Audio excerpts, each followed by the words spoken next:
I'm Huns, the podcast. Today we'll be talking all about the pressures of being a woman, whether that's trying for a baby, not wanting children, struggling with infertility, having a miscarriage, and finally getting pregnant. Before we get started, we'd like to give a trigger warning, as some of the topics we will touch on can be upsetting to some. But don't worry, the podcast will still give you lots of laughter. To kick things off, we'll just start straight at the beginning. And that would be when you get to the point that you decide that you want to have a baby. Yeah. So when is that? When you're happy in a relationship, or maybe like when you're like of peak fertility age, like 23 to 30. I think it can be for a number of reasons that you want to have a baby.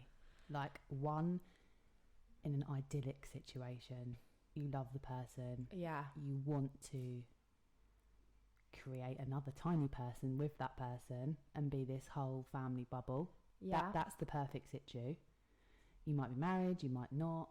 Second thing is your relationship's going down the absolute shitter, and as a girl you suddenly get this idea in your head, he's going to leave me, so what I'm going to do is have a baby. Terrible idea. Then he's going to want to stay with me for the rest of our lives because we have a child together. No, I mean, we will touch back on that, but that's a fucking stupid idea, and it doesn't work, and it's not going to end up in a fairy book. 100%. Third, biological clock. Yeah. When is a woman's, like... So... When do they start saying, like... They say that you're in the older generation of having a baby, I think, after 34. Fuck. Yeah. Yeah. Because I was talking to my midwife about it. God, yeah, it's ridiculous. No, but it's just for fertility, like the fertility... I'm not having any more, so that's fine. Clock, your eggs start to diminish after 30, but... women are still having babies up to 40, but 40 is like the risky stage. Okay, so you can, so that's a bit of an option that maybe you'd want to avoid. Yeah, is having a baby a bit earlier. You'd be fucking tired anyway. Yeah, but like, when I was talking to my midwife, she said that she had a woman come to her 52. Yeah. But it was her third baby, new relationship, all makes sense. Okay. But yeah. So you've got biological reasons, like biological clock reasons. You've got, I think pressure, social pressure. Pressure from when you're single, like fucking someone or seeing someone, and it's not, you don't really know where it's going, you don't know if you're going to get married, your career's a bit, you don't know what you're doing with your life. I think maybe... you then start to think, one by one, your friends are getting engaged, they're getting married, they're buying a dog, they're getting a mortgage, they're building a loft conversion, and you're just in your flat thinking, shit, I should be having... Or you go around your mum's at Christmas and your weird auntie's like, oh, so Sophie, when are you having a baby? And you just literally feel like a piece of shit because you don't want one. Yeah. But you feel pressured to have one. The thing is, like, I think it's okay to not want to have kids. Like, before I met Dan, I didn't want kids. I hated kids. Yeah. I had kids. And like I always said to my mum, oh, I don't want kids. Couldn't think of anything worse. Well, I don't want to ruin my life. Rah, rah, rah, rah. And it wasn't until I fell in love with him that I actually realised that I wanted them. But I know loads of people that are like in their late 40s and haven't had children and don't want children. And they're happy. Yeah. Yeah. And rich. And yet they haven't got bags. And they get to go on mini breaks a lot. Yeah. And don't feel guilty for going to Marks and Spencer's and buying yourself some slippers. Yeah. But some people just don't want children, and I think those people are the ones that like get it in the ear, like, oh, you haven't got kids? Why haven't you got kids? When you get married, and when we got married, we had 3 children, okay? Straight away. After honeymoon, literally got back to work. Oh, when are you going to have another one then? Oh, well, God, I'm not. Yeah. Well, I'm not going to have... Well, obviously we have. But I was like, I don't want another baby. We've just got married. Like, I want to enjoy married life. Like, we've got kids already. And all of a sudden, people do this. This is what I'm going to say, girls. People that are busy in your business, it's because their lives are boring. They've got nothing else. going on, so they have to like project it onto you as a person. Yeah. And if you're in a group of friends, I've been that girl that's single, hasn't got her life together, like living on your own, like, and people felt sorry for me. I was living my best life. Super noodles for dinner, no money because I was getting pissed all the time, rolling into work, loved it. And that for that period of my life, I wouldn't change it. I didn't know what was going to happen, obviously. And back then, in my early 20s, I couldn't think of anything worse than having a kid, because my mum said to me, I guarantee someone said this to you, until you have kids, you don't know what it's like. It hits you like a brick. Your life's never going to be the same. And you think, yeah, it's true. It is true. And for people that haven't had children yet, or don't want children, unfortunately, me and Libby are going to be those people that I can't even explain it to you, how much it changes your life. Yeah, it's massive. I think nothing could have prepared me for it. You can't read a book. I thought it was going to be easier than what it was, and nothing prepared me for the second. Oh my God, no. Because they lead the first, you go through that, and that rocks you upside down, tears you apart emotionally, the good and the bad. It's up and down, 3-4 times a day. Then you get to the first year, and they start being a bit more, by the time I reckon 3, they're independent. They don't really need you as much. They lead you into a full sense of security. You're like, yeah, I've got this shit. I know what I'm doing. Like, this is easy now, because your brain blocks out the trauma, okay, of weaning, no sleeping, giving birth. That all disappears. You just remember the good bits, isn't it? You don't remember anything bad, really. Like, obviously Libby's just had her baby, and she was like, oh, what did you do? Over certain things. And I'm like, Bobby's only just turned 3. And I'm like, I don't know. I think I might have done that. Can't really remember. Because you just muddle through it, and then you block it out, and then you decide, I know, I'm going to take my perfect quiet life where I'm sleeping, and I'm going to have another baby, because I can do this now. Then the pregnancy is just 9 months of absolute hell, because you've got a toddler running around, ruining your life. You can't sleep like the first. No. You're shattered. Then boom, the second bundle of joy comes, and it's so hard. Honestly, it's so hard. Like, nothing can prepare you for people that've got 1 kid, 4 kids, 7 kids. I mean, yeah, nothing prepares you for. It's different every time. For it. And I think from the moment that you decide to have a child, I think that's when the pressure starts. Like, obviously, there's that thing, like, when I knew that I was ready for a baby, it was sort of like, okay, who's going to bring it up first? And I think that's a touchy subject. Like, I think women can be scared to say to their partner that they want to have a baby, and vice versa, men can too, and women if you're in a same-sex relationship and stuff like that. And I think, like, as soon as we came to that, like, common agreement that we were going to try for a baby, it was stressful from that moment. Because I think with Ava, with my first, I got pregnant. I didn't realise I was pregnant till I started eating like weird, like haven't eaten prawn sandwiches. That's a different story. So I didn't plan it. Okay, it was a complete shock. But with Bobby, like, we decided that we were going to try. And from the minute you do that, I'm telling you now, the pressure. Well, we'll talk about on both sides, but for a woman, it's like, I need to make sure I'm eating right. I need to make sure I'm having sex all the time. When actually no one says to you, it's not the quantity, it's the quality. Yeah. If he's spiffing out air, ain't gonna work. But then you start reading up, don't you? Like, how many times a day to have it? Putting the legs up on the wall. Yeah. I think, like, for me, from that moment that we agreed, I was like straight on, like, doing those ridiculous ovulation tests. Like, I didn't really understand. Are they those strip things you used to buy? And I didn't really understand my cycle with my first, and basically I suffer with polycystic ovaries, and I didn't really know how that was going to affect me with my fertility. So I was constantly peeing on these sticks thinking that I was ovulating, wasn't actually ovulating. Because your cycles was never the same. No, so like my cycle can go anything from like 50-day cycle to like 12. It's ridiculous. But you either don't have one or you have bleed all the time. Yeah, so I either bleed like consistently or I don't have a period for like 2 years. Yeah. But you have symptoms of the period. Yeah. So you don't know whether you're coming or going. Yeah. And so we were like having sex all the time.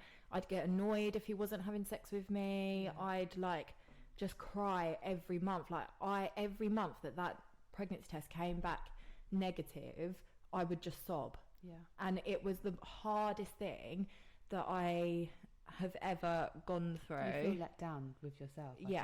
Yeah, definitely. And also, I don't know if you ever got this. When I was trying, okay, I knew when I'd roughly come on. I used to think I was pregnant. Oh, yeah. Now, my brain used to say to me, oh, I'm really craving a Chinese. Oh, yeah. Because pregnancy symptoms are really similar to period symptoms. They're exactly the same. Yeah, so when you want to eat shit, a week before your period, you don't think anything of it. You're like, oh, period's coming, like I just want to eat all the crisp and all the cake. When you're trying to have a baby, your brain does something to you. The amount of times I'll be like, I'm pregnant. I know it. I know I'm pregnant. I want to eat Chinese. I think I sort of made myself pretend that I was cravings. Do you know what I mean? I had it more like I would Google like symptoms. Oh yeah. So like, how many times have you Googled that early symptoms? Yeah. You know them, but you keep going on there. And you still go on there, and then like I constantly thought, oh my god, I've got a cold. Oh my god, I've got a headache. Oh my god, I've got period cramps. I must be pregnant. And I never was. But and for me, I never had a period. And you'd come on your period, and you're trying to have a baby. Like for me, it's devastating. It is awful. I can sit here and say to you, don't think about it, don't go on apps, don't track don't overthink it. We all do it, and I'm not under any illusion that listening to this podcast, that's going to change it if you're on this journey. My support is honestly with you, because it also, I think, starts to kill your relationship. Yeah. I was literally like, get home. It wasn't like, oh yeah, baby, come home and let's make love. It was like, get home, I'm ovulating, I need 2 pumps, come on. Do you know what I mean? Yeah, I was exactly the same. And then I think they feel under pressure because they've got this wife or girlfriend or partner, banging on like, I want a baby, I can't wait. But you're not even pregnant. And then the sex becomes transactional, which is just not nice for anybody, is it really? Like, he used to say to me, like, you make me not want to have sex with you, because I'd be like, I'm ovulating, and then all of a sudden he would have like this pressure that he's got to have sex with me, and like the romance just like went, because it was such like a painful experience, like for both of us. Like it wasn't enjoyable, and I think once it isn't enjoyable anymore, that actually affects your fertility 100%. like, because neither of you are feeling it. And like I was obsessed, like I was reading up on like how he would have like the healthiest sperm, and I wasn't letting him have hot baths. I was making sure that he was eating right, not smoking, not doing like drinking, anything like that, because I wanted him to be like peak fertility. And in the end it just ended up being like a dull, like, oh, we're not pregnant again. And like a massive pressure. And then I think you start, if it prolongs like what we had, you start thinking, is it me? He's thinking, is it me? But no one really knows. And then you start ringing up doctors and having appointments, going down the road of like, can we actually have a baby? Yeah. Because you see these vloggers and influencers that give out this information on a platform, on average about 6 months healthy. No, the minimum is actually a year. And that I don't even know, that's actually recently that I watched that on a vlog, and I think it's disgusting that they're actually allowed to put that out, because people that want children, okay, or have got children, are going to watch that, because all you care about, one ball every minute, that sort of vibe. You're obsessed with it, the whole thing. It becomes your life. If you're seeing someone that's like, oh, that's great if you got pregnant in 6 months. Shout about it. That's great. Don't start telling other people that it's average for 6. Where are you even getting that information from? It's not. Yeah, no, it is a year. It's a year. And I think if you go to a specialist, they're going to say you have to be trying for a minimum of a year. Yeah.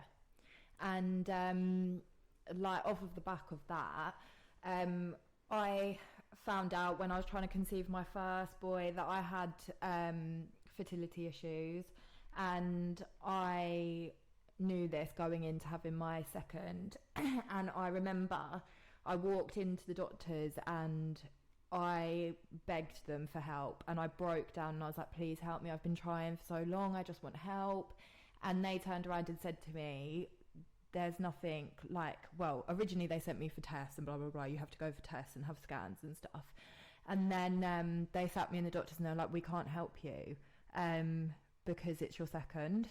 And literally, like, I walked out of that doctor's and I broke down to Kim. Like, there was nothing in the world that I wanted more in that moment than another baby. And then I felt selfish because I already had a baby. But when someone is telling you that there's nothing that they can do to help you, I was absolutely devastated.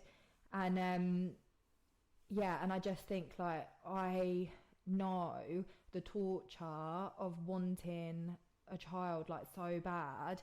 And like, you see all these people like going through IVF and stuff like that, and I think like it's very easy to kind of like disregard how they're feeling, but it's torment. Yeah. Like absolute torment. And luckily, like, I did get help to conceive my second boy, and I got put on a medication called metformin, which is actually a medication for diabetes. So if you do struggle with like polycystic ovaries, then please go to the doctor and ask specifically for it, because I'd done my research. I knew that they could give it to me, and I begged them, and she prescribed it to me, and then I got pregnant like within 3 months. So obviously I'm not saying it will work for you, but I just think like if you are struggling, like, please do your research, because they're very easy to say no. And I knew that it was really important to me, so I begged. And I went in with all the right information. So I just think, yeah, that's really important. I remember you ringing me. Like, I was devastated that you'd, because you were like building yourself up for the appointment. Yeah. You had all the information. I was so excited. She'd researched like everything. They were both, you and your other half were at the end of, getting towards the end, like, of the journey, saying like, you've got Rex. Like, does that mean that?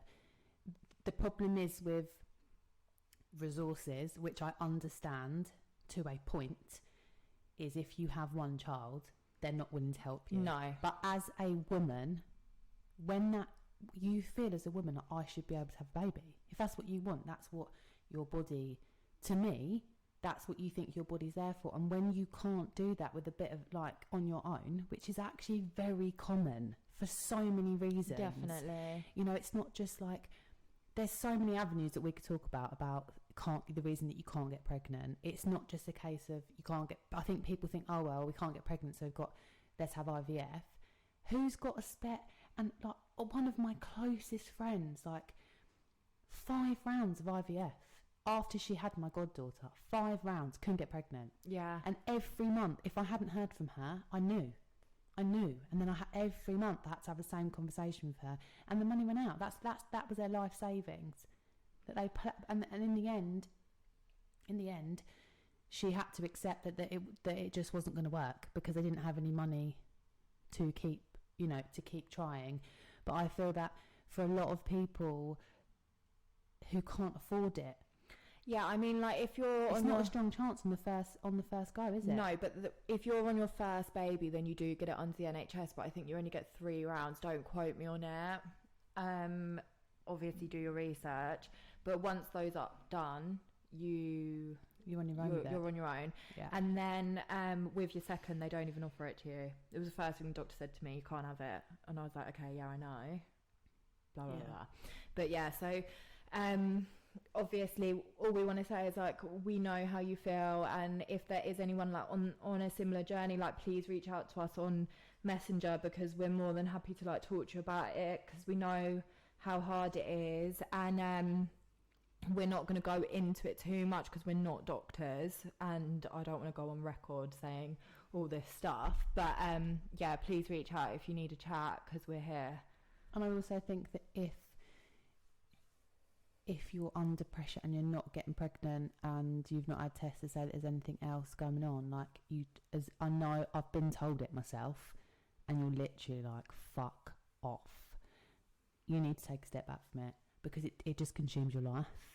And life, like Libby said, like it's, you know, you want to create a baby in happiness. Do you know what I mean? You don't want to create a baby under pressure with it consuming you. And I think sometimes you can want it so badly that you psychologically, do you know what I mean? I personally think that can affect it. Oh, definitely. We were saying the other day, like, as soon as you let go, you get pregnant. Like, you do, because you're enjoying yourself, like, you're having sex. It's like, it's fun. And then because you're not like, oh my God, we must have sex on this day, on this day, on this day. You're not tracking it. So then when it does come around and you've missed your period, it's not been stressful. Do you know what I mean? And like, I just think, oh, and then you do those tests that are like, is it a line? Oh God, the amount of them I send you. How many? Honestly, I'd get pictures of tests. She'd circle the test, like, is this a line? How many lines? And then I'm as blind as a bat with no glasses on. I'm like, oh my God, like 2. Do you think? I don't know. And then her other half would be like, that's not a line. You go crazy. You see lines that aren't there. There's an actual forum on one of these apps that you can go on when you're trying for a baby that is called like faint lines, and everyone on there's crazy, just as crazy as I was. They think that it's like that you can see it. Vibrating. Yeah, it's not. That's actually a thing as well. Yeah, that so is a weird. thing. That's so weird.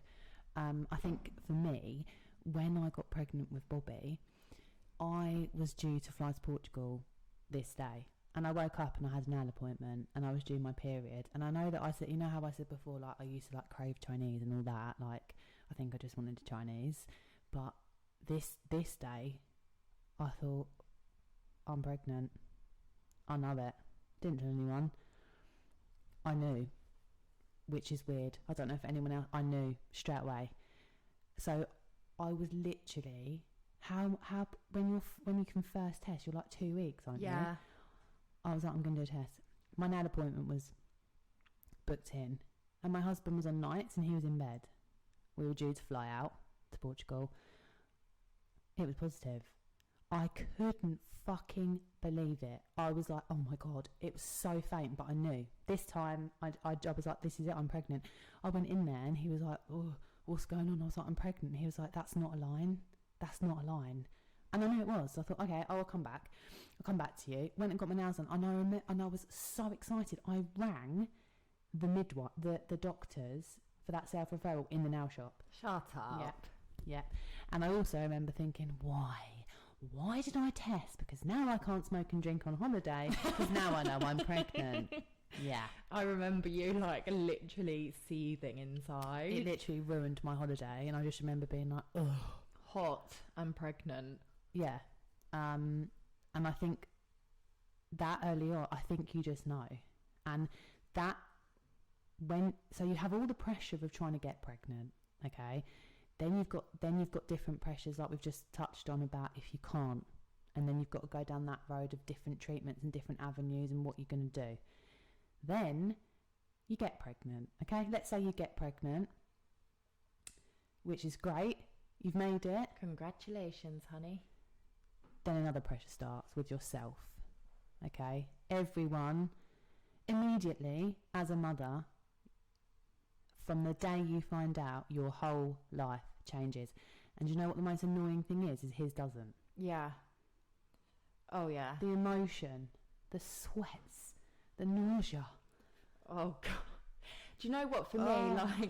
For me, my life like changed the moment I got that faint line, because that faint line weren't enough for me. I had to do 20 more tests. I had to do 20 more. This is real life, by the way, because the amount of money that she pumped into pregnancy tests and ovulation kits, I mean, unbelievable. Yeah, But you know what, like, it's because we're all so scared of like miscarrying, and the problem is girls, no matter how many tests that you do, it's not going to tell you whether you're miscarrying or not, because like this happened to me. I got to that 3+ on a digital test, and I went to my 12-week scan, and they don't even call it a baby then, do they call it an embryo, the heart had stopped beating. So honestly, just put yourself out of the misery, and don't even, I know it's so hard because I did it with my second. Like, I had a miscarriage in between my first and second, and I still with my second tested. My husband was like, just stop, like, you're causing yourself torture.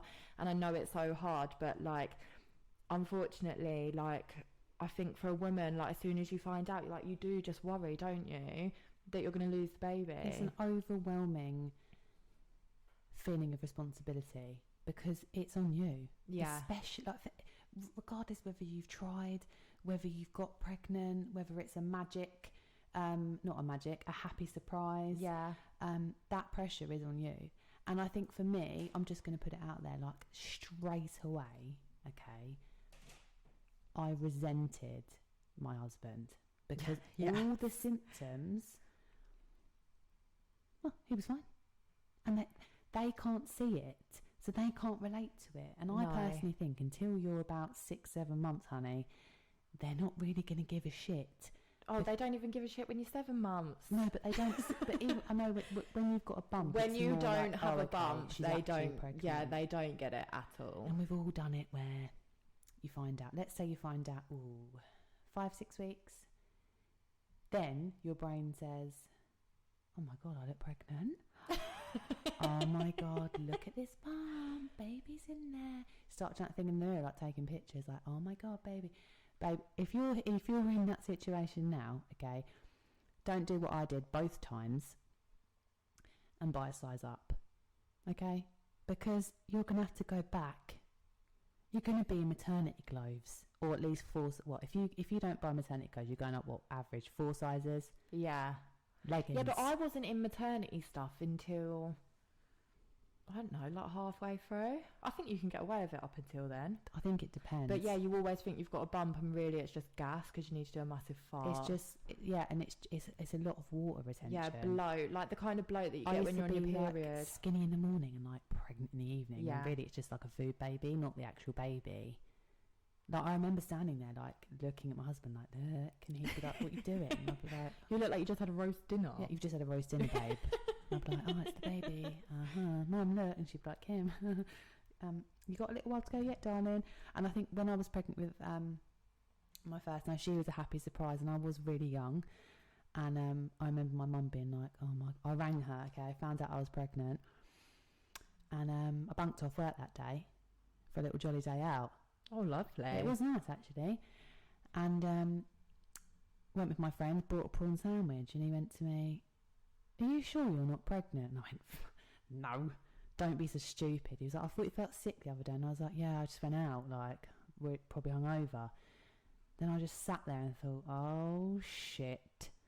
Went to Superdrug, bought a test, went home, and that day I bought Marc Jacobs Daisy perfume. This is how long ago it was. When it first came out, loved it.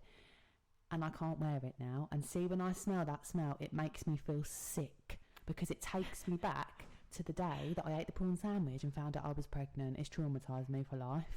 It honestly. Anyway, went home, did the test, had a cigarette before I did the test, okay, because I didn't think I was pregnant. Was so nervous, I dropped the test in my wee. Oh, lovely. Then tried to convince myself, like, oh, do you know what? It's because I dropped it. I'm not pregnant. Okay, had another cigarette. Then thought, shit, I'm going to have to go and buy a test now. Went to the shop, came back, and I bought a digital blue one. The one that it's not a line. This is like the real deal. Yeah, it says pregnant, not pregnant. And for people like me, I just need to know quick. I can't be dealing like with Libby and all these lines and lights. And I was so young and so naive. Like I thought this ain't me pregnant. Like, waste of a tenner. It came up straight away. There was no hanging about. It was there. And I remember crying, not happy. I wasn't crying because I was happy. I was crying because I was shitting myself at telling my mum that old pisshead over here that was really bad with money was having a baby. And I rang her and she's like, hello. She went, I'm in Marks and Spencer's, I can't be on the phone for long. And hi mum, if you're listening to this. And I said, Mum, I've got something to tell you. She knew straight away. She went, oh my fucking God, are you pregnant? And put the phone down. She said to me her battery went. She didn't. She put the phone down. She was fuming. Then I had to tell the person that I was with at the time. That didn't go that great either, because we didn't want to have a baby. And this is what I'm saying to you. But then with my second, we wanted the baby. It's a different sort of pressure. I was like, oh, I'm so desperate for a baby. I'm not finished. Like, my mum's like, Kim, like, do you really want a baby? Like, you're getting you've got your life back. And I was like, I really want a baby, Mum. Like, I'm desperate. And I was obsessed. And then that was the nail story when I found out. But the point of this is, the pressure in whatever situation starts from the minute you find out. I had to give up smoking, obviously drinking. You're so tired. Pregnancy tiredness Jesus for the girls at the back. It's awful. Talk to me. It's absolutely You're literally awful. sitting there at like 7 o'clock. And you haven't told anyone yet, because for some reason, someone out there has said that you shouldn't tell anyone before you've had a scan. And that's really hard in Like, itself, you're sat at work and you literally are falling asleep, and then our boss is going, what's the matter with you? Why are you so tired? And I'm like, I just am. I'm just standing there all day thinking, I'm pregnant. Like, hello, I'm pregnant. I'm tired. The whole world revolves around me. Yeah, because I'm pregnant. Because obviously when you're pregnant, that's all you fucking talk about. And it's when you get home, you eat your dinner and you're falling asleep in your dinner. Oh God, I'd go to sleep at like 8. And you get the best in those first months. This is when you're on your first baby. Yeah, this is the first baby, okay? It's the best sleep you ever have, I tell you. For the first, 3 months, you're so tired. Because obviously, you're growing a baby. Yeah. And that's when people go, why are you so tired? People that haven't had a baby. Yeah. Why are you so tired? Sorry, Rachel. I'm actually growing another fucking person from myself. So don't mind me. By myself. So don't mind me, okay? Because let's face it, the guy is just the sperm, okay? But they take all the credit for the baby's Oh, they love it. When the baby comes out, they're like, oh, give him to me. I'll put him in the carrier as they swaddle around Tesco. And all the girls are like, oh, I can't wait. Oh, look at that baby. And then they turn around to you, who's got the buggy with the You're carrots still wearing in a it. nappy. You're scuffling along in your nappy, bleeding, okay, looking like a piece of shit. Milk coming out of you. You look like shit, yeah. I'm just painting this picture of reality. You're in Tesco, so they're like, oh, take him, babe. Walking down, they put the stuff on top of it. They put the stuff, don't they, on top of the buggy, and you're just like one of those horses, like a pack horse, right? Okay, walking behind them, not part of this family thing, because they're pretending to be a single dad, showing off the baby, and then they turn around to you like, I think he needs feeding. Sorry? He's done a shit. Here, oh, do you want mummy? And all these people are, oh, he's so good with him. I saw him the other day with the baby. He's so good with him, taking him on the walk. That's all he fucking does, that's why.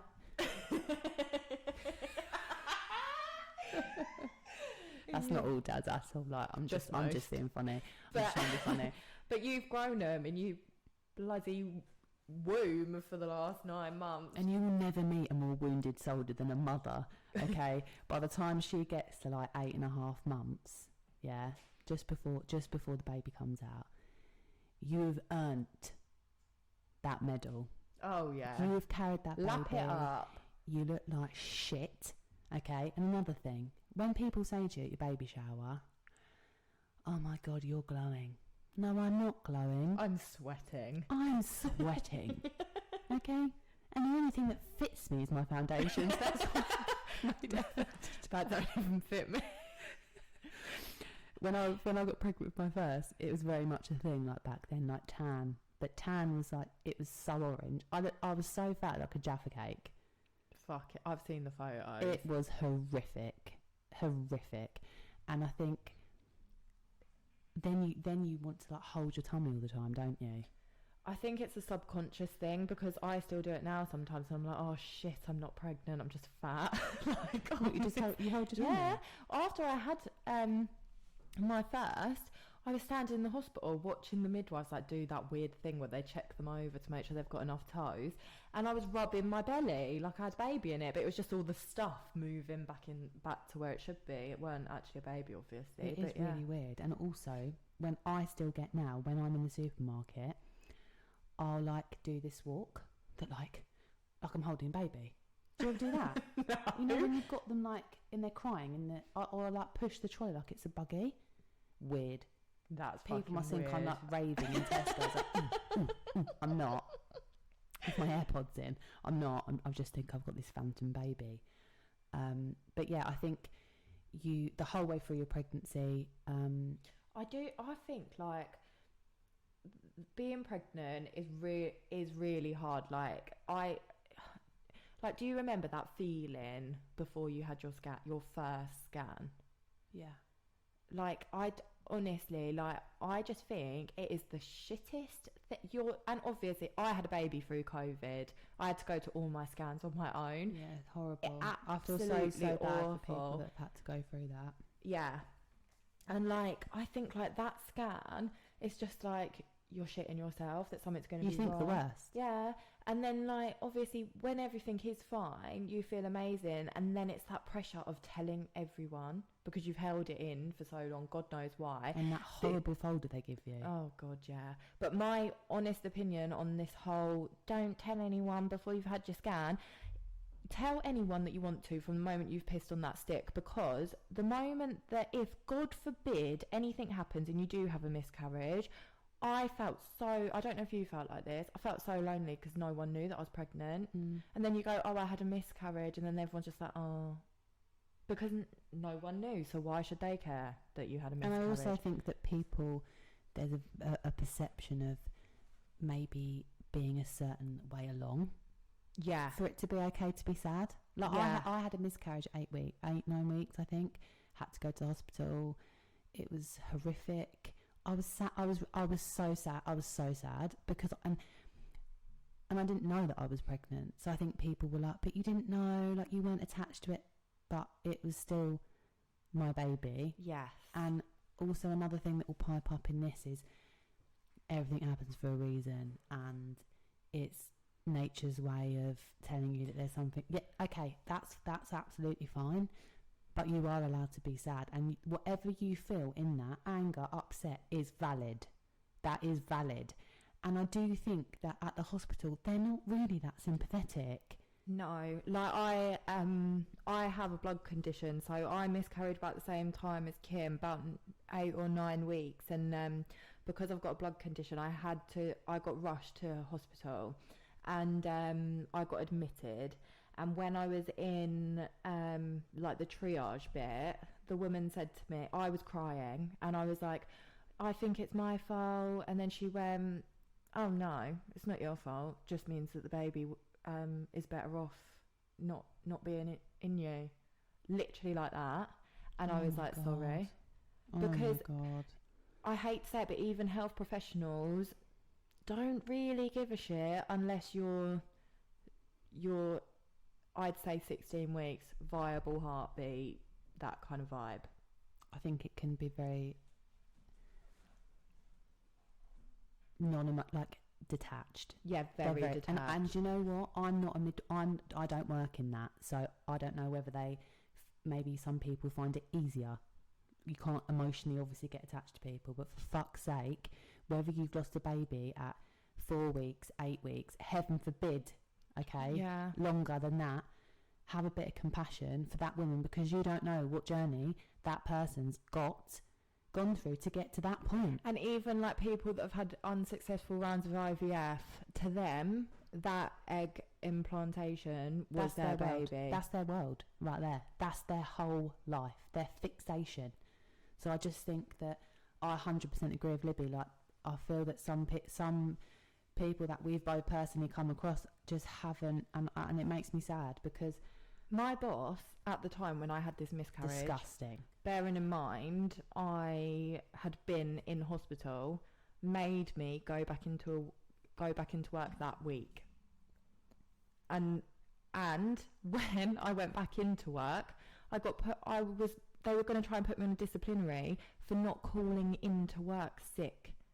So honestly, I just think like as women, we need to pipe up, especially in our jobs, in our relationships, that discrimination for early pregnancy is a thing. And I think we need to make it of a more, like, don't hide the fact that you're pregnant, like, please, like, honestly, because when that happens to you, people don't, like, obviously some people do care, but people just don't care because we don't express it until 12 weeks, and then it only matters if you're 12 weeks.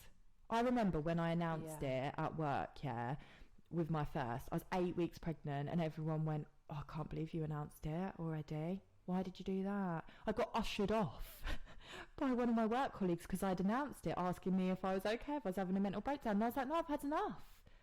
Like, why have I got to keep it to myself? Like, you're all crazy. And I just think it's ridiculous. So if you want to tell people, because I'm sick of us having this stupid pressure that we're not allowed to, like it's some taboo. It's ridiculous. I think you just, you have to do what feels right for you. Yeah. And if you want to keep it being secret, pregnant, then do. Oh yeah, like, it's up to you. Some people, want to keep it private. And I think with my second, I just realised that there were so many fake people around me that, and I think you were a bit like that. I wasn't the fake one. No, but no, she wasn't the fake one. You know who you are. I think you kept it private because it was your business, very much like low key. I think, like you said, you told the people that you wanted to tell. Yeah, I think with my second, it was easier. It was in COVID. No one was going to see me pregnant. And we'd tried so hard, and I'd been on such a roller coaster journey that I felt like I just wanted to keep it to myself. But as soon as you got married, people that are your friends or that obviously didn't know your struggle with fertility, I remember people saying to you, like, on your wedding day, won't be long, baby number 2 on the honeymoon. Like, do you know what? For anyone that's not got children, okay, for anyone listening, actually, just do me a favour, don't say shit like that. Because and don't ask people if they're pregnant either. Don't ever ask a fucking woman if she's not told you she's pregnant. She don't want to be asked. Like, that irritates me. And the second thing is, don't start saying to people, when you're going to have a baby. You don't know where that person is in their life, whether they want one or not. Don't put people, they don't have to answer to you, because the only person you have to answer to is yourself. I think people are so insensitive. People just chuck it around. People don't know your private life. Yeah, definitely. Like, let's say, or like, for instance, we don't ever talk about, you might want a baby, but you financially can't have one. Yeah. You've got too many children. I mean, in an ideal world, like, let's say that I wanted to have another one. We couldn't because we've already got 4 kids. Well, yeah, like, I'd love, like I said to you the other day, I'd love to have another baby, but we've discussed it offline. But I physically couldn't have one because of my mental health, which we'll talk about in the next episode. We won't go into all that now. But B, me and my husband haven't got a big enough house. And more kids, bigger house, bigger car, more expensive holidays, more clothes, bigger Primark bill. It's bigger. Everything is bigger, and you get much bigger. Okay, trust. Because I'll tell you another thing, girls. I was a size 6 before I got pregnant with my son, and I was really big naturally anyway before, when I had my daughter, and I didn't really look pregnant. And when I had her, I felt like a fucking model in my size 16 leggings. I felt great, okay? When I had Bobby, I lost a lot of weight in between that. When I had my son, I started my journey off as a size 6. And I was like, oh my God, I'm going to be so healthy. And I'm tiny this time. I'm not going to get... No. I enjoyed every fucking donut that I ate. I had a healthy baby, I put on 4 stone, which I think's about average. Yeah, is it like 3 or 4 stone? Do you remember when my midwife told me to stay off the cake? I was fuming. I put on so much weight with my second. And I remember Libby coming round after I had my second, and I was like, Lib, I'm so big. And she was obviously like being that friend that was like, babe, don't worry, like it will come off in no time. And that's another thing, like it didn't, okay? I'm not going to go into it, but it didn't come off for a year. And in hindsight, ladies, as much as you might see it glorified to snap back, you've grown a baby for 9 months. Your hormones is it 12 months to go back? I mean, you've got to look at it this way. It took you 9 months to grow it, so it's going to take you at least 9 months to get rid of it. There is no quick fix. No, and also I do want to just say that's not for everyone. With my first, I was basically anorexic the week that I had him, and I was tiny. And now with my second, I'm a size 16. We've spoke about it in our first podcast, so if you haven't listened to it, yeah. And with my first, I was really big.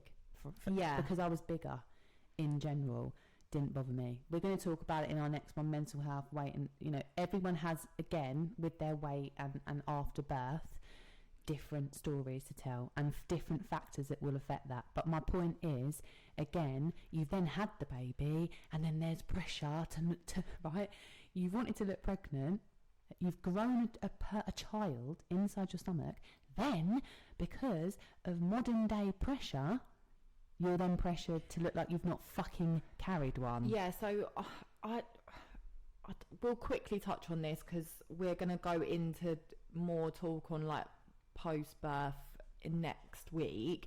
But the only thing I want to say is there is a very famous person that's pregnant right now. I'm not going to say any names. They're on YouTube.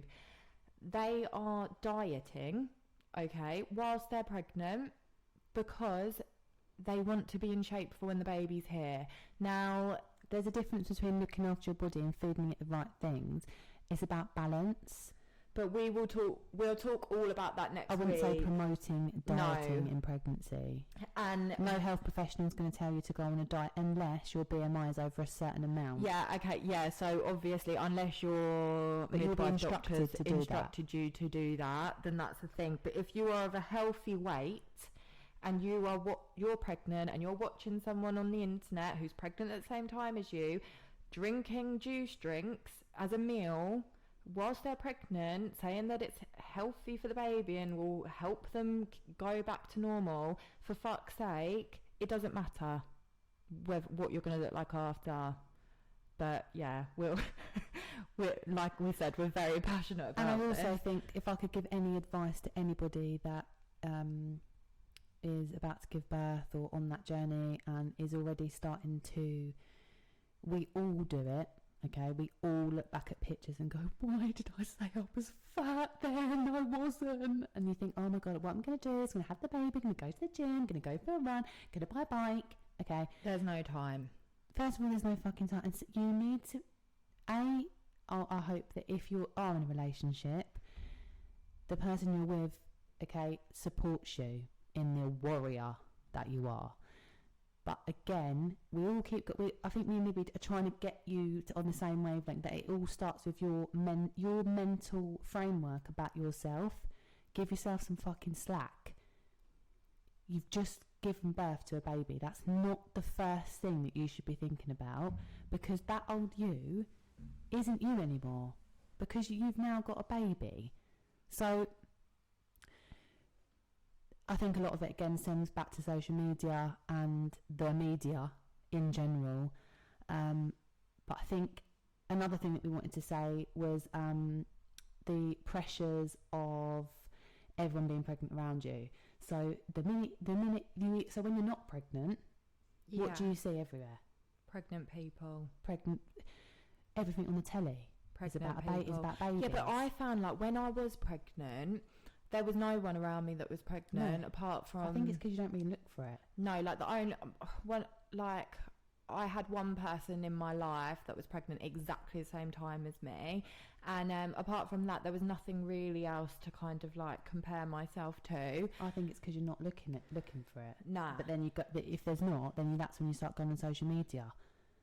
and comparing yourself to people that have a different pregnancy, different do you remember person. like, I was comparing myself to Kate Ferdinand after she had her baby boy? She's honestly such a beautiful woman inside and out, but I was like, oh my god, I hope I look like her when I've given birth and things like that. So the only advice I can give, and I know it's so hard, but just like we said in episode 1, like try to step away from that and be confident in who you are as a person. It's your journey, it's no one else's journey, and there's so many things that you have to accept in life, and we are going to be talking about this in mental health.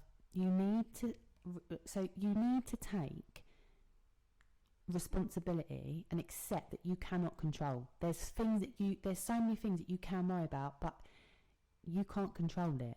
You can't control when your baby's going to come out. Now, I'm guaranteeing that a lot of people on this podcast would agree with me. When they've been pregnant, you hit a certain week, honey, and you're starting telling yourself that the baby's coming early. Do you remember I told you that the baby was coming early, like, for weeks? I do, babe. I do. And we all moan about it, and then before you know it, you're in there having a sweep, eating a curry, and trying to get your boyfriend to fuck you from behind. And he's refusing to because you look like a cow. And it's like that scene out of Ace Ventura where he comes out of the rhino. Woo! And you can't control how big your bump's going to be. And a lot of things annoy me, like that people are like, I hope I have a small baby. Are you fucking sure? Why do you want a small baby? Why? What is that, to match your teeny tiny handbag that's now in fashion? You fucking idiot. You want a baby that's healthy. Yeah. Okay. And another thing that really annoys me is gender reveals. Just before we go on to the gender reveals, I just want to touch on something, okay? Gender disappointment is a thing. And it's actually like a condition, Libby. It's a thing. It's a thing. So you'll find out eventually when we talk about mental health. I'm currently undergoing therapy, and I have been doing that since I was pregnant. And basically, when I found out I was pregnant, I've already got a boy. I was desperate for a girl, and I weren't shy about saying it. I want a girl. Yeah, I've got a boy. So upset. I want two. I want one of each. And anyway, so I went to my scan, and I was like, please be a girl. And they scanned, and it was a boy. And I felt like shit. And I went home and I cried to my husband, sobbed to my husband, and I was beside myself for weeks. And my one of my best friends, she was pregnant at the same time as me. She ended up having a girl.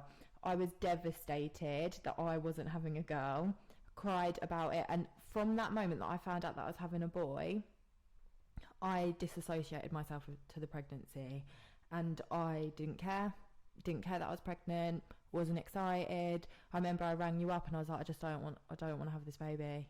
Yeah. And you can say to me, that's ridiculous, how can you say that about your baby? I didn't care, and that's why I had therapy, obviously. And once I was in therapy, I found out that it's actually a thing, and it is okay to not be happy about the gender of your baby, and it's okay to say. Because if you find out the gender, it's at like 16 weeks. Yeah. Your baby isn't present. Okay, you're not hurting anyone's feelings. It doesn't make you a shit mum. Obviously, if you have the baby and then you're upset about the gender, that's a different podcast and some deeper issues. Yeah. But we're talking about the 16-week, when you find out. I had it not to the extreme of Libby, but me and all the kids went private scan. I was desperate for another girl. Now my firstborn is an angel. She's perfect. And I'm biased, but she is so cliche, but just a mini, like, my best pal, and our relationship is really strong. And I was like, I really want a girl. I know what I'm doing. I love girls' clothes. I've got loads of shit in my mum's loft that I can use. Went there, all the kids wanted a girl. Okay, it was a fucking boy. Yeah. And Ava was like, oh. And I cried. Yeah, they're like, do you want a bear? And I was like, no. How? Now, to say that now, Yeah, and but this is the problem, and no one actually fucking talks about it. The reason why, happy. the reason why we say, oh, like looking back, it's awful. That's because now that we've got our boys, we wouldn't have them any other way. As soon as they come out, you're like, oh my god, I love you so much. But at the time, that drive home was a fucking quiet one. Oh, same. You know, my husband knew. He knew that I wanted a girl. He knew that I wanted a girl, and that I hadn't even mentally prepared myself for a boy. I was like, what do boys do? Play with cars? Like, ugh, would you put them in dungarees? Like, yes. I was just so yeah, that's exactly what it is, and that's great. But at the time, I was like, don't even like any boys' names, and I'm not ashamed to say I didn't give a shit. I actually resented my pregnancy from that point until I was about 30 weeks. My husband did the nursery, like, you know, something out of a film. I came home from work and what an absolute bitch. He'd painted it and I was like, all right, yeah. And then I had this overwhelming baby shower. It haunts me that he planned. God, do you know that he planned it in surprise? He did it was do it so as a lovely. surprise, and it was Marks and lovely. Spencer food, like, oh god, he booked me for a facial before, and then I turned up. But then she was fuming because she had facial face. Oh my god, yeah, I had no makeup on. I found it very overwhelming, but because everyone had like, that made it real for me that I was having a boy, and I'd accepted it by that point. But I'm telling you, for a good 10 weeks after that scan, I had no connection. I didn't buy anything. My mum was like, Kim, you need to get stuff ready. And I was very disconnected in my pregnancy. Literally, Libby was like, I rang Libby. This isn't a birth, we'll do birth stories at another point, but I rang Libby in labour and she was like, babe, I had Ava very, very quickly, like 4 hours. She was like, you're in labour. Because I was one of those lucky people that it never fucking happened to, that my midwife swept me into it. And I hadn't even packed a hospital bag at that point because I was so... She was fucking hoovering, but we'll talk more about it. I was like shaving my legs in the shower, like everything's fine. My husband was in London, Mum was like having my hair done. And I was just on my own. And knowing that I'd have to call an ambulance because I couldn't get anywhere because I was in labour. But I was so disconnected from the pregnancy that I hadn't even packed a hospital bag. And I was due. They give that sweep, you're due. That should, like, I think he was like 3 days early. Yeah, and I was just not prepared. No, I told you to be prepared after you had that sweep, but yeah, I think both of us second time around very disassociated with the pregnancies, and that's fine. Yeah, and it is fine. Like in the end, you will get there, and whether that's with therapy or not, like you will get there. And I also think I think that personally. For me, I'm talking on behalf of us, baby girl. We wanted these babies so badly the second time. Yeah, it fucks you up. Yeah, because you want this baby so badly that it almost turns you full circle. That you get pregnant, and I can put my hands up. I was so overwhelmed at the whole thing. I was so overwhelmed.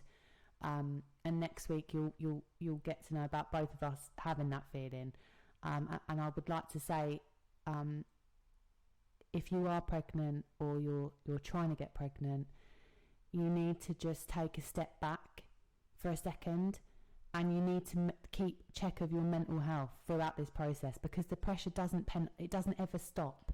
Getting pregnant, being pregnant, okay, having the baby, it's overwhelming amounts from different people. And I think as well, a lot of people are quite easy to go, oh well, you're just pregnant. You're just pregnant. Yeah, what the fuck is that? Yeah. Like, I had it all the time. Like, I was screaming out for help and everyone was like, oh, you're just pregnant. Even, like, people in your family that are older, like, you know, oh, I remember, you know, we've all done it. Been there, done that. You got that T-shirt 40 fucking years ago. Yeah, don't tell me how Especially I'm feeling. for women that have had to have their baby in COVID. We're all obviously talking about COVID and lockdown and people that are dying from coronavirus, etc. So many, you know, life still is going on. And so I honestly, my heart goes out to anybody that has been put in a situation, scans on their own, tests on their own, fertility treatment on their own. At one point there was restriction, like, visitors at the hospital. I couldn't come and see the hospital. No, my husband wasn't even allowed in there. until I was in established labour. But I will give you my full-blown birth story with both my boys. So if you are having a baby in this current situation, please, and you are due before that episode comes out, just message us and I will share my experience with you. But yeah, I'm going to go into full-blown detail. And don't feel pressured if you... Okay, so I hate it when people say you don't know love until you have children. Bullshit. It's bullshit. I love my kids for me, I love my kids. They are my world, okay? And it is like euphoric. It's obviously it's a bond, okay? That does, just because you've not got children and you're waking up in the morning and you're thinking, I don't want kids. There isn't anything wrong with you, and I think we need to keep, as women, push past this subject. Yeah, but I would say, like, this is going to sound awful. I'd say you can get the same love with a baby that you can from a pet, okay? Because it's that unconditional, like, love. So I get it when people have dogs and they're like, I don't want kids, because dogs love you. Yeah, 100%. But what if you don't have a dog? Well, if you're on your own, then you've got the love of yourself, haven't you? Yeah, but that is 100% nail on the head. If you are in a place in your life that you are living your best life, you get up every day and you are happy and you're achieving what you want to achieve, and you know that it's not the right thing for you. You just don't like children. Like, I salute you, and I think that we need to just push past this whole thing of like women get to a certain age, or women in a relationship, or women not in a relationship that don't want children. Like, it's fine. Doesn't mean that you're a shit person. Where does all this come from? This whole stigma. I think it's a woman in her 30s has got a successful career. I guarantee that in the office they're like, oh, when are you going to settle down? Oh yeah, when are you going to have a baby? Oh, the clock's ticking. But I also think, like, it's really important that you don't ask. I know that everyone says it, like, never ask a woman. And don't have a baby when you think your boyfriend's cheating on you. Yeah, because, like, at the end of the day, you don't know what someone's situation is like, and whether they've shared that with you or not, you don't know how, like, hard they're taking it as well. And also, if someone doesn't want to have kids and they've told you they don't want to have kids, 2 months later they still probably don't want to have kids. So I just think, like, unless someone speaks to you about it, it's not your place to bring it up.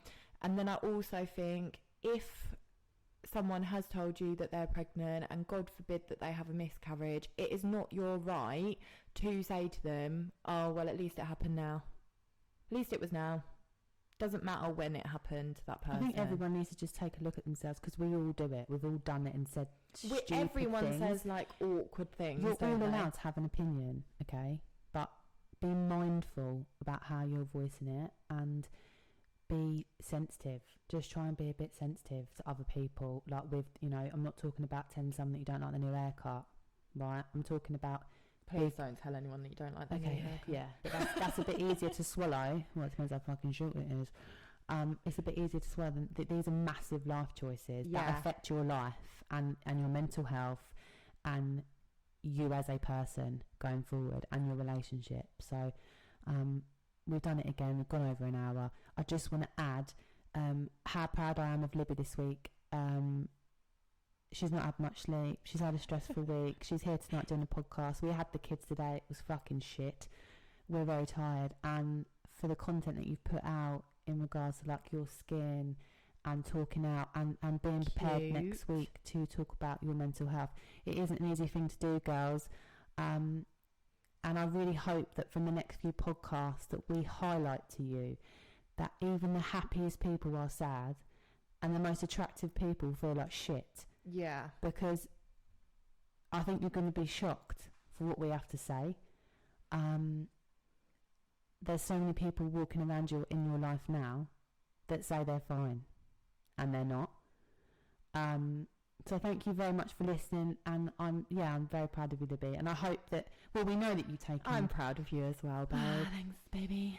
But today's episode was a bit deep, and it is going to carry on to kind of be this way. Obviously, because of the way that we are, we do try to make light of certain situations. So please don't take offence if we do kind of like have a giggle over some topics that you might find sensitive. It's just a bit of an awkward laugh. Yeah. But yeah, so hopefully that if you are going through anything similar, that we've helped you. And if you do want to chat, like, please reach out to us. We won't share anything that you tell us to anyone else, and we're here if you need any like advice or just a friendly natter. We are thinking about putting some content on YouTube, a bit different to us, branching out from the podcast. The next few ones are going to be a bit deep, but so important, and we're so buzzing to carry on with this journey. When the kids go back to school, obviously we're going to be a bit more flexible. We're going to have to some YouTube vids, put some stuff up ya. for YouTube. So yeah, watch this space. Hope you enjoy. Have a good sleep. I know you won't listen to it at night. I'll have a good sleep. Love ya. Love you. Bye. Oh, for fuck's sake! Where's the mouse? She never knows how to turn it off. Okay, bye. Bye.